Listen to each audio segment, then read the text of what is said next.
ಒಂದು ದೇಗುಲದ ಗರ್ಭಗುಡಿಯಲ್ಲಿ ಮಾಂಸದ ತುಂಡು ಪತ್ತೆಯಾಗಿದೆ. ನಿಜಕ್ಕೂ ಕೂಡ ಆ ಭಾಗದ ಜನರು ದೊಡ್ಡ ಮಟ್ಟದಲ್ಲಿ ಆಕ್ರೋಶವನ್ನು ವ್ಯಕ್ತಪಡಿಸ್ತಾ ಇದ್ದಾರೆ. ಈ ಸುದ್ದಿ ಏನಿದೆ ಇದು ಬಳ್ಳಾರಿಯಲ್ಲಿ ನಡೆದಿರುವಂಥದ್ದು. ಒಂದು ದೇವಸ್ಥಾನದ ಗರ್ಭಗುಡಿಯಲ್ಲಿ ಮಾಂಸವನ್ನು ತಂದು ಹಾಕಿದ್ದಾರೆ ಕೆಲ ಕಿಡಿಗೇಡಿಗಳು. ಬಳ್ಳಾರಿಯ ನಾಗಲಕೆರೆ ಏನಿದೆ, ನಾಗಲಕೆರೆ ಪ್ರದೇಶದಲ್ಲಿ ನಡೆದಿರುವಂತಹ ಘಟನೆ ಇದು. ನಾಗಕೆರೆಯಲ್ಲ, ಅದು ನಾಗಲಕೆರೆ, ಬಳ್ಳಾರಿಯಲ್ಲಿ ಬರುವಂಥ ಒಂದು, ಬಳ್ಳಾರಿ ನಗರದಲ್ಲಿರುವಂಥ ಒಂದು ಏರಿಯಾ ಅದು. ಅಲ್ಲಿ ಆಂಜನೇಯ ಸ್ವಾಮಿ ದೇವಸ್ಥಾನ ಇದೆ. ಪ್ಲಾಸ್ಟಿಕ್ ಕವರ್ನಲ್ಲಿ ಮಾಂಸವನ್ನು ಇಟ್ಟು ಹೋಗಿದ್ದಾರೆ. ಧರ್ಮ ದೇಗುಲದಲ್ಲಿ ಅಧರ್ಮ ನಡೆದಿದೆ. ನಿಜಕ್ಕೂ ಕೂಡ ದೊಡ್ಡ ಮಟ್ಟದ ಆಕ್ರೋಶ ವ್ಯಕ್ತವಾಗ್ತಾ ಇದೆ. ಕಿಡಿಗೇಡಿಗಳ ಕೃತ್ಯವೋ ಅಥವಾ ನಾಯಿಗಳ ಕೆಲಸವೋ ಇದು ಗೊತ್ತಾಗ್ತಾ ಇಲ್ಲ. ಅವೇನಾದರೂ ನಾಯಿಗಳು ತಂದು ಹಾಕಿದ್ವಾ ಅಂತ ಮಾಂಸದ ತುಂಡನ್ನು ಕಂಡು ಅರ್ಚಕರು ಕೂಡ ಗಾಬರಿಗೊಂಡಿದ್ದಾರೆ. ಆಂಜನೇಯ ಸ್ವಾಮಿ ದೇವಸ್ಥಾನದಲ್ಲಿ, ಅದು ಗರ್ಭಗುಡಿಯಲ್ಲಿ ಮಾಂಸ ತಂದು ಹಾಕಿರೋದ್ರಿಂದ ಮೈಲಿಗೆ ಆಗಿದೆ ದೇವಸ್ಥಾನಕ್ಕೆ.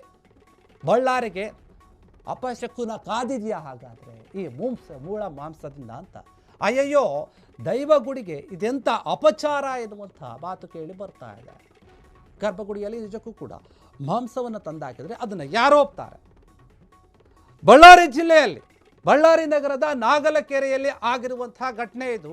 ಅಲ್ಲಿ ಆಂಜನೇಯ ಸ್ವಾಮಿಯ ದೇವಸ್ಥಾನ ಇದೆ. ಅದು ತುಂಬ ಪ್ರಸಿದ್ಧವಾದಂತಹ ದೇವಸ್ಥಾನ. ಸುಮಾರು ವರ್ಷಗಳ ಇತಿಹಾಸ ಇದೆ ಆ ದೇವಸ್ಥಾನಕ್ಕೆ. ಅಂತಹ ದೇವಸ್ಥಾನಕ್ಕೆ ಇವರು ಯಾರೋ ಕಿಡಿಗೇಡಿಗಳು ಮಾಡಿದ್ರು ಅಥವಾ ನಾಯಿಗಳು ಕಚ್ಚಿಕೊಂಡು ಬಂದು ಆ ಕವರನ್ನು ಹಾಕಿದ್ದೋ ಗೊತ್ತಿಲ್ಲ. ಆದರೆ ದೊಡ್ಡ ಮಟ್ಟದ ಆಕ್ರೋಶ ಅಂತ ವ್ಯಕ್ತವಾಗ್ತಾ ಇದೆ. ಒಂದು ಧಾರ್ಮಿಕ ಸ್ಥಳದಲ್ಲಿ ಈ ರೀತಿಯಾಗಿ ಮಾಂಸವನ್ನು ತಂದಾಗ ಆ ಸ್ಥಳವೆಲ್ಲವೂ ಕೂಡ ಮೈಲಿಗೆ ಆಗುತ್ತೆ, ಅಪವಿತ್ರ ಆಗುತ್ತೆ ಅಂತ ಹೇಳಿ ಹಿಂದೂಗಳು ನಂಬ್ತಾರೆ. ನಮ್ಮಲ್ಲಿ ದೊಡ್ಡ ಮಟ್ಟದ ಸಂಪ್ರದಾಯ ಇದೆ. ಹಿಂದೂ ಧರ್ಮದಲ್ಲಿ ನೋಡಿ, ನಾವು ಧಾರ್ಮಿಕ ಆಚರಣೆಗಳಿಗೆ, ನಮ್ಮಲ್ಲಿ ಬರುವಂತಹ ದೇವರುಗಳಿಗೆ, ದೈವಗಳಿಗೆ ತುಂಬ ದೊಡ್ಡ ಮಟ್ಟದ ಗೌರವವನ್ನು ಕೊಡುತ್ತೇವೆ. ಮೈಲಿಗೆ ಶುಚಿತ್ವ ಅಂತ ಬಂದಾಗ ಅದರಲ್ಲಿ ಕೂಡ ತುಂಬ ಅಚ್ಚುಕಟ್ಟಾಗಿರ್ತೀವಿ.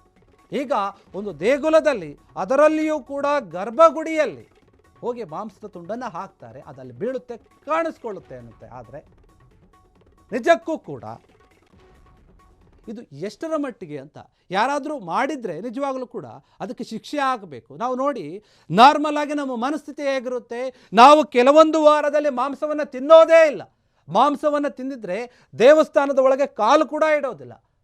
ಆ ರೀತಿಯಾಗಿ ಆಚರಣೆ ಮಾಡ್ತೀವಿ. ಹೀಗಿರುವಾಗ ಒಂದು ಮಾಂಸದ ತುಂಡನ್ನು ತೆಗೆದುಕೊಂಡು ಬಂದು ಇವರು ತಗೊಳ್ತಾನೆ ಅಂದರೆ ಅದು ಹೇಗೆ? ಇನ್ನು ಈ ಘಟನೆಗೆ ಸಂಬಂಧಪಟ್ಟ ಹಾಗೆ ಒಬ್ಬ ಕಳ್ಳ ಸಿಕ್ಕಿಬಿದ್ದಿದ್ದಾನೆ. ಕವರ್ ತುಂಬಿದ್ದು ಯಾರು ಅಂತ ಗೊತ್ತಾಗಿದೆ. ನಾಯಿನೂ ಅಲ್ಲ, ಮನುಷ್ಯನೂ ಅಲ್ಲ. ಯಾರು ಹಾಗಾದ್ರೆ? ಗರುಡವೇ ತಂದು ದೇಗುಲಕ್ಕೆ ಇಟ್ಟು ಹೋಗಿದೆ ಅಂತ, ಮಾಂಸವನ್ನು ಇಟ್ಟಿದೆ ಅಂತ. ಕೊನೆಗೂ ಕೂಡ ಆತಂಕಕ್ಕೆ ಕ್ಲೈಮಾಕ್ಸ್ ಕೊಟ್ಟಿದೆ ಗರುಡ. ಇದು ಶಕುನಾನ ಅಥವಾ ಅಪಶಕುನಾನ ಎನ್ನುವಂತಹ ಪ್ರಶ್ನೆ ಮೂಡ್ತಾ ಇದೆ. ಬಳ್ಳಾರಿಯಲ್ಲಿ ಗರುಡದ್ದೇ ಚರ್ಚೆ ಆಗ್ತಾ ಇದೆ. ಈ ಗರುಡ ಯಾಕೆ ತಂದು ಹಾಕಿದ್ದು ಮಾಂಸವನ್ನ? ಕೊನೆಗೂ ಕೂಡ ಮಾಂಸದ ಕಳ್ಳ ಸಿಕ್ಕಿಬಿದ್ದ. ಅಂದರೆ ಯಾವ ಮನುಷ್ಯನೂ ಮಾಡಿಲ್ಲ, ಯಾವ ನಾಯಿನೂ ಮಾಡಿಲ್ಲ. ಇದನ್ನು ಮಾಡಿರುವಂಥದ್ದು ಒಂದು ಹದ್ದು, ರಣಹದ್ದು ಮಾಡಿರುವಂಥದ್ದು. ದೇವಸ್ಥಾನದಲ್ಲಿ ಈ ಹದ್ದು ಏನಿದೆ ಆ ಮಾಂಸವನ್ನು ತಂದು ಹಾಕಿದೆ. ಅದಕ್ಕೆ ಕಾರಣ ಏನು? ನಾರ್ಮಲ್ ಆಗಿ ಯೋಚನೆ ಮಾಡೋದಾದರೆ ಹದ್ದುಗಳು ಮಾಂಸವನ್ನು ತಿನ್ನುತ್ತವೆ. ಬೇರೆ ಕಡೆ ತಗೊಂಡು ಹೋಗಬೇಕಾದ್ರೆ, ಆರ್ಕೊಂಡು ಹೋಗಬೇಕಾದ್ರೆ ಆಕಸ್ಮಿಕವಾಗಿಯೂ ಬಿದ್ದಿರಬಹುದು, ಅಥವಾ ಏನೋ ಒಂದು ಸೂಚನೆಯನ್ನು ಕೊಡೋಕ್ಕೂ ಕೂಡ ಈ ಗರುಡ ತಂದು ಹಾಕಿರಬಹುದು.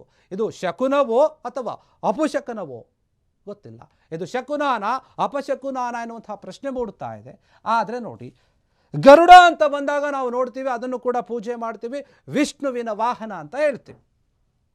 ಈ ಗರುಡ ತಂದು ಹಾಕಿದೆ ಅಂತಂದರೆ ಏನಾದರೂ ಒಂದು ಸಂಕೇತ ಇರಬಹುದು ಅಂತ ಹೇಳಿ ಅಲ್ಲಿನ ಜನರು ಯೋಚನೆ ಮಾಡ್ತಾ ಇದ್ದಾರೆ.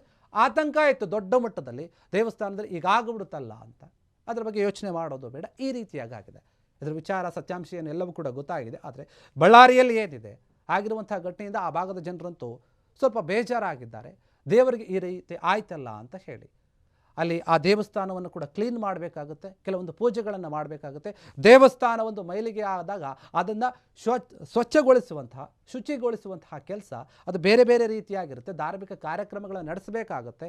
ವಿಶೇಷ ಪೂಜೆಯನ್ನು ಮಾಡಿದ ನಂತರ ಆ ದೇವಸ್ಥಾನದಲ್ಲಿ ಎಂದಿನಂತೆ ಪೂಜೆಗಳು ನಡೆಯುತ್ತವೆ. ಅಲ್ಲಿಯವರೆಗೂ ಕೂಡ ದೇವಸ್ಥಾನದಲ್ಲಿ ಸರಿಯಾದ ರೀತಿಯಲ್ಲಿ ಪೂಜೆ ಆಗೋದಿಲ್ಲ. ಯಾಕಂದರೆ ಎಲ್ಲ ದೇವಸ್ಥಾನಗಳಲ್ಲಿ ಕೂಡ ಇದೇ ರೀತಿಯಾದಂಥ ಸಂಪ್ರದಾಯ ಇರುತ್ತೆ. ಅದು ಚಿಕ್ಕದೇ ಆಗಿರಲಿ, ದೊಡ್ಡದೇ ಆಗಿರಲಿ. ಪ್ರಸಿದ್ಧವಾದಂತಹ ದೇವಸ್ಥಾನ ಆಗಿರೋದ್ರಿಂದ ಅಲ್ಲಿ ದೊಡ್ಡ ಮಟ್ಟದ ಪೂಜೆಗಳು ಆಗುವಂತಹ ಸಾಧ್ಯತೆ ಕೂಡ ಇದೆ. ಮುಂದಿನ ದಿನಗಳಲ್ಲಿ ಅಲ್ಲಿನ ಅರ್ಚಕರು, ಅಲ್ಲಿನ ಮುಖಂಡರು ಎಲ್ಲರೂ ಕೂಡ ಸೇರಿಕೊಂಡು ಈ ನಿರ್ಧಾರವನ್ನು ತೆಗೆದುಕೊಳ್ತಾರೆ.